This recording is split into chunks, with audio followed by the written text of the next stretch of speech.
1200 కోట్ల ఖర్చుతో 16 ఎకరాల్లో కట్టిన నవనారసింహ క్షేత్రం యాదగిరిగుట్ట. ఈరోజు నేను వెళ్తున్న ప్లేస్ యాదగిరిగుట్ట. యాదగిరిగుట్ట నరసింహస్వామి దర్శనం చేసుకోవడానికి వెళ్తున్నా. నేను 1000 పిల్లర్ టెంపుల్ చూసుకొని వస్తున్నా. అక్కడి నుంచి నాకు 85 కిలోమీటర్స్ చూపిస్తుంది. 1.5 అవర్లో రీచ్ అయిపోతాను. అదే హైదరాబాద్ నుంచి అయితే 85 కిలోమీటర్స్ ఉంటుంది. 1.5 అవర్ జర్నీ. బైక్స్ పైకి అలౌ చేయట్లేదు. నేను ఇక్కడే పార్క్ చేసి వెళ్తున్నాను. పార్కింగ్ 20 రూపీస్ తీసుకున్నారు. కార్ అలౌ ఉంది, బట్ 500 రూపీస్ ఛార్జ్ చేస్తారు. టెంపుల్ పైకి ఫ్రీ బస్సెస్ ఉంటాయి, లేదు అంటే ఆటోస్ కూడా ఉంటాయి. పర్ పర్సన్ 50 to 100 రూపీస్ తీసుకుంటున్నారు. ఈరోజు వీకెండ్ అయినందువల్ల క్రౌడ్ చాలా ఎక్కువగా ఉంది. ఇదే టెంపుల్ బస్ స్టాండ్. ఇక్కడే లాకర్స్ అన్నీ ఉంటాయి. బ్యాగ్స్, ఫోన్స్ అండ్ స్లిప్పర్స్ ఇక్కడే డిపాజిట్ చేయాలి. Slippers, bags and phone each ఐటమ్కి 10 రూపీస్ తీసుకుంటారు. టెంపుల్ 7కి ఓపెన్ చేస్తారు. ఫ్రీ దర్శనం ఇక్కడి నుంచే ఉంటుంది. నడిచి వెళ్ళాలనుకుంటే ఈ గోపురం నుంచి నడిచి వెళ్ళొచ్చు. 400 స్టెప్స్ ఉంటాయి. ఆలయ చరిత్ర. తెలుగు స్టేట్స్లో నరసింహ క్షేత్రాలు ఎక్కువ. మన దేశంలో నవనరసింహ ఏకైక క్షేత్రం అహోబిలం. ఆ తర్వాత అంత ప్రాముఖ్యత ఉన్నది మన యాదగిరిగుట్టకే. ఎందుకంటే ఇది పంచనరసింహ క్షేత్రం. సృష్టికి పూర్వం శ్రీ మహావిష్ణువు నరసింహ రూపంలోనే బ్రహ్మకు దర్శనమిచ్చాడంట. అప్పుడు ఉగ్రం వీరం మహావిష్ణుం జ్వందం సర్వతోముఖం నృసింహం భీషణం భద్రం వృత్తుర్ముఖం నమామ్యహ అని మంత్రోపదేశం చేశారట. దీనివల్లనే బ్రహ్మకు వేద దర్శనం అయిన తర్వాత సృష్టిని మొదలుపెట్టారు అని అంతటి ప్రాముఖ్యం ఉన్న అవతారం నృసింహ అవతారం.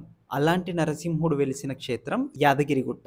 రామాయణ కాలం నాటి విబంధక ఋషి తన పుత్రుడు అయిన ఋషుముకుని కుమారుడు అతనిని యాదఋషి అని కూడా అంటారు. చిన్నప్పటి నుంచి నరసింహుని భక్తుడైన అతనికి ఆ స్వామిని దర్శనం చేసుకోవాలి బలమైన కోరిక ఉండేది.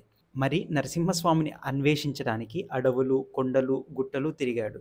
మరి ఆ స్వామి దర్శనం మాత్రం కాలేదు. యాదగిరిగుట్ట మీద ఉన్న రావి చెట్టు కింద విశ్రాంతి తీసుకుంటున్నప్పుడు నిద్రలో ఆంజనేయ స్వామి కనిపించి, నీ పట్టుదల నాకు నచ్చింది, నీ తోడు నేను ఉంటాను అని అంటాడు. ఆ విధంగా మహర్షి కఠినమైన తపస్సు ఆచరిస్తాడు. కొంతకాలానికి ఉగ్రనరసింహుడు ప్రత్యక్షమవుతాడు. ఆ ఉగ్రరూపం దర్శించలేక శాంతరూపం దాల్చమని ప్రార్థిస్తాడట. అప్పుడు లక్ష్మీ సమేతుడై దర్శనమిచ్చి ఏమి కావాలో కోరుకోమని అడుగుతాడు.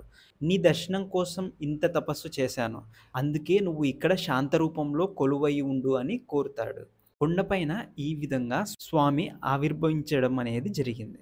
వేరు రూపాల్లో చూడాలని కోరిక కలిగింది.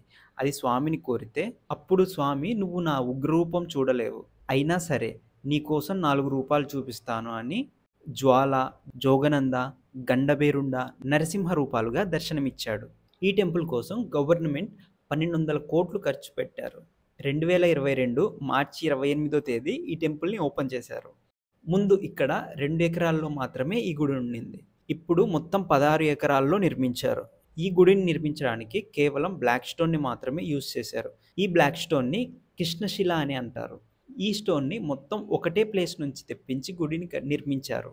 మామూలుగా 2-3 రకాల స్టోన్స్ యూజ్ చేసి కొన్ని టెంపుల్స్ని నిర్మిస్తారు, కానీ ఒకటే రకపు రాయితో నిర్మించిన పెద్ద దేవాలయం ఈ గుడి ఒక్కటే. అలానే ఈ టెంపుల్ కన్స్ట్రక్షన్లో ఎక్కడా సిమెంట్ యూజ్ చేయలేదు. పురాతన పద్ధతిలోనే సున్నం మరియు అలోవెరా మరికొన్ని రసాయనాలు వాడి నిర్మించారు. పాత పద్ధతిని వాడినప్పటికీ ఫెసిలిటీస్లో మాత్రం ఏమాత్రం కాంప్రమైజ్ అవ్వలేదు. మామూలుగా ఇలాంటి టెంపుల్ని కట్టడానికి 30 సంవత్సరాలు పడుతుంది.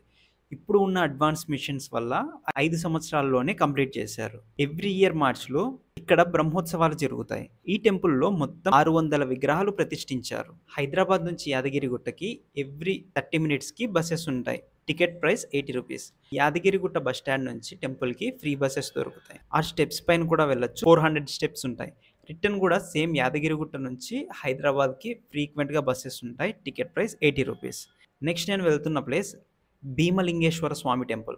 అదే రీసెంట్గా సీఎం రేవంత్ రెడ్డి గారు వెళ్ళిన ప్లేస్. ఇక్కడి నుంచి 30 కిలోమీటర్స్ ఉంది. 40 మినిట్స్లో రీచ్ అవుతాను. మీకు ఈ వీడియోలో ఏమైనా డౌట్స్ ఉంటే కామెంట్ చేయండి.